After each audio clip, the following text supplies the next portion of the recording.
Hello friends, welcome to my YouTube channel. आज हम लोग कोहलर के सिद्धांत के बारे में पढ़ेंगे, जो सभी शिक्षक भर्ती के लिए बेहद ही महत्वपूर्ण है। और हमारे चैनल में सभी सिद्धांतों की प्लेलिस्ट और सभी सब्जेक्ट की प्लेलिस्ट सीरीज वाइज बनाई गई है। आप लोग जाके देख सकते हैं। और अगर वीडियो अच्छा लगे तो चैनल को सब्सक्राइब करें, वीडियो को लाइक करें, कमेंट करें। चलिए देखते हैं हम लोग यहाँ पे कोहलर के सिद्धांत के बारे में।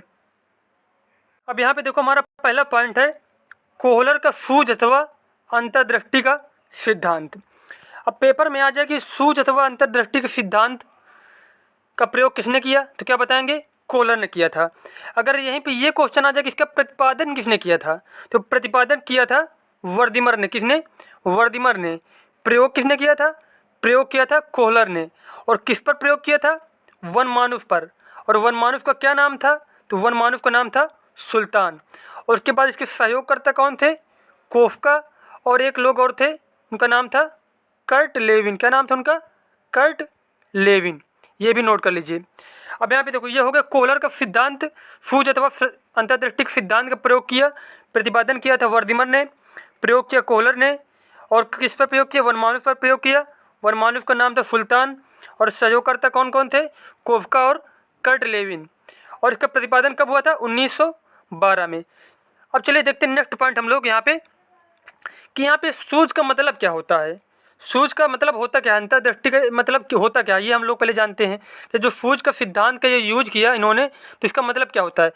सूझ का मतलब सबसे सरल भाषा में ये होता है कि जैसे हम लोग जो कोई कार्य कर रहे हैं, जैसे हम ये क्या कर रहे हैं कि आप लोगों को पढ़ा रहे हैं, ये जो चैप्टर है इसका कोहलर का सिद्धांत। लेकिन कुछ चीज़ें ऐसी होती हैं कि जो मतलब बिना पढ़ाए आप लोग कहीं से, मतलब कोई नहीं पढ़ाएगा, आप लोग सीख लेंगे। तो सूझ का मतलब यही होता है सबसे आसान भाषा में, कि जो कार्य हम बिना किसी के बताए अपने आप करते हैं, तो वही हमारा होता है सूझ। क्या होता है? वही हमारी होती है सूझ। मतलब किसी के बिना बताए जो अपने अपने माइंड की सोच, अपनी जो चिंतन के आधार पर, अपने सोच के आधार पर जो कार्य करते हैं, उसे बोला जाता है सूझ।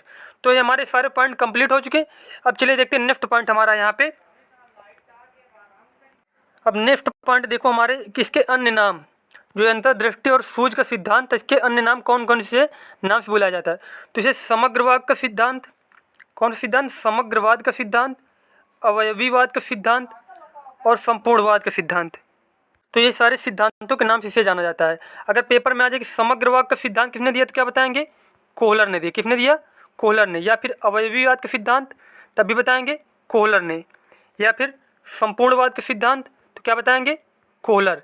ये सारे सिद्धांत में कोई भी आ जाए तो क्या बताएंगे हम लोग? किसने दिया? ये दिया कोहलर ने। उसके बाद नेक्स्ट पॉइंट हमारा है गेस्टाल्ट। या फिर देखो यहाँ पे ये भी पूछ लिया जाए कि गेस्टाल्टवाद का जो सिद्धांत है वो किसने दिया, तब क्या बताएंगे? तब बताएंगे वर्दिमर। किसने दिया? वर्दिमर ने। गेस्टाल्टवाद के जनक कौन है? वर्दिमर। किसने, कौन है वो जनक गेस्टाल्टवाद के? तब बताएंगे हम लोग वर्दिमर।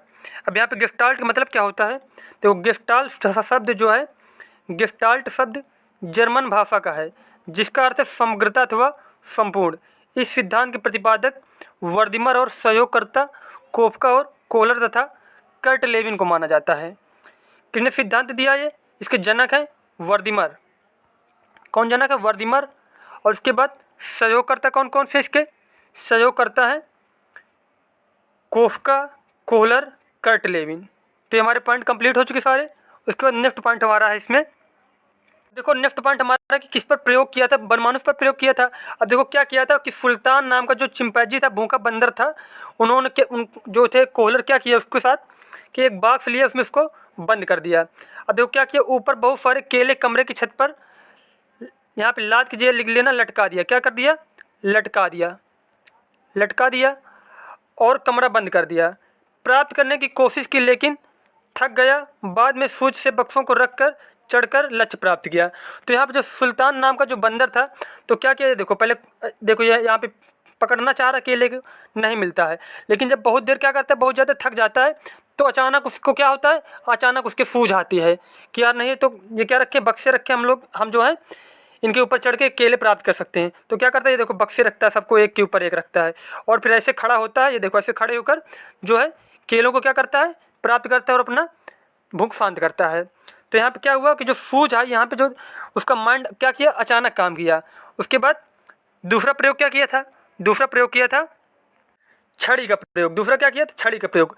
फिर उसी तरीके क्या किया कोहलर ने कि जो बनमानुष था, बंदर था, उसे क्या किया कि उसको बंद कर दिया पिंजरे पे। चिंपैंजी को पिंजरे में बंद कर दिया, केले ऊपर से लटका दिए और 2 छड़ी रख दी। केले प्राप्त करने में सफल न रहा, बैठ गया। फिर सूज के द्वारा छड़ियों को जोड़कर केले को प्राप्त किया। ये देखो ऐसे पहले प्राप्त किया तो केले नहीं मिले उसे। फिर क्या करता है, जब बहुत ज़्यादा थक गया तो देखो एक ये छड़ी है, एक ये छड़ी है। इन दोनों छड़ियों को क्या करता है, दोनों को एक साथ जोड़ता है और ये देखो केले जो है इनको क्या करता है, वहाँ से तोड़ लेता है, वहाँ पे जो लटके थे, और फिर उनको खा लेता है। तो क्या हुआ यहाँ पे देखो, यहाँ पर भी जो सूज आई उसकी, तो क्या आई सूज कैसे आई? अचानक सूज आई उसकी, मतलब बहुत ज़्यादा थक जाता है उसके बाद अचानक उसके दिमाग काम करता है कि क्या किया जाए, इन छड़ियों को जोड़ा जाए और केले को प्राप्त किया जाए। तब इससे निष्कर्ष क्या निकलता है हमारा? अब देखो इससे निष्कर्ष से निकलता है सूज के सिद्धांत की जो विशेषता है ये निकल कर आई सामने हमारे कि सीखने की प्रक्रिया संज्ञानात्मक प्रक्रिया है। कैसी प्रक्रिया है? संज्ञानात्मक प्रक्रिया है। उसके बाद अधिगम या सीखना अचानक होता है। देखो जो चिंपैंजी था क्या करता है, बहुत देर थक जाता है, उसके बाद क्या करता है, अचानक उसका दिमाग काम करता है, अचानक सूझ आती है और वो केलों को प्राप्त करता है। तो अधिगम या सीखना कैसी प्रक्रिया है? इसका सिद्धांत के अनुसार अचानक प्रक्रिया है। उसके बाद सीखने की प्रक्रिया यंत्रवत नहीं होती है। उसके बाद सीखने की प्रकृति स्थायी होती है। कैसी होती है? सीखने की प्रकृति स्थायी होती है। उसका नेक्स्ट पॉइंट क्या है कि सीखने की प्रक्रिया से प्राप्त सूझ अचानक होती है। ये देखो यहाँ पे बता चुके हैं जो सीखने की प्रक्रिया सिद्धांत के अनुसार क्या होता है, अचानक सूझ आती है और जो क्या करता है, जो बंदर था वो अपना लक्ष्य प्राप्त करता है। उसके बाद नेक्स्ट पॉइंट हमारा यहाँ पे गेस्टाल्टवादियों के अनुसार अंतर्दृष्टि का सिद्धांत 5 संप्रत्तियों के आधार पर कार्य करता है जो इस प्रकार हैं। देखो 5 संप्रत्ति कौन कौन से दिए थे, ये 5 संप्रत्ति आप लोगों को याद करना, क्योंकि इसमें देखो कोई 3 दे देगा फिर उसके बाद एक दूसरा देगा, पूछे कि इनमें से कौन सा गेस्टाल्टवादियों के द्वारा संप्रत्ति नहीं दिया गया था। तो ये 5 याद कर लेना। देखो पहला कौन था? पहला था लक्ष्य, उसके बाद बाधा, उसके बाद तनाव, उसके बाद संगठन, उसके बाद पुनरुत्थान। अब यहाँ पे देखो इसको हम ऐसे समझते हैं कि देखो लक्ष्य पहले हमारा क्या होता है, कोई लक्ष्य होता है। जैसे वो चिंपैंजी था उसका लक्ष्य था केले को प्राप्त करना। जब केले को नहीं प्राप्त किया तो वही क्या हो गई, बाधा हो गई। मतलब केलों को प्राप्त करने में उसको क्या आई, कठिनाई आई, परेशानी आई, तो वही क्या हो गई, हमारी बाधा हो गई। सबसे पहले क्या होता है, लक्ष्य होगा, फिर उसके बाद क्या आएगी, लक्ष्य जब नहीं प्राप्त कर पाएंगे तो क्या आएगा, बाधा आएगी। उसके बाद फिर क्या होगा, जब बाधा बढ़ेगी तब क्या होगा, तनाव बढ़ेगा हमारे दिमाग में।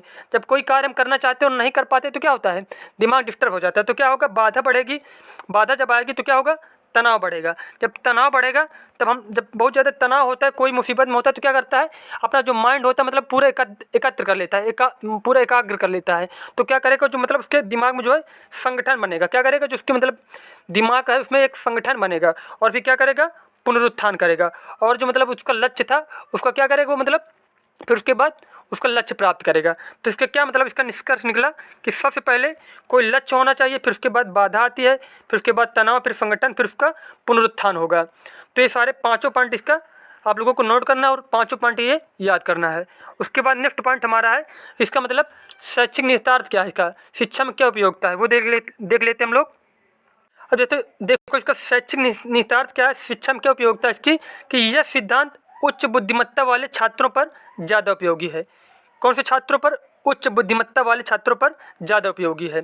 उसके बाद दूसरा पॉइंट है कि पाठ्यक्रम निर्माण तथा संगठन में इस सिद्धांत का उपयोग किया जाना चाहिए।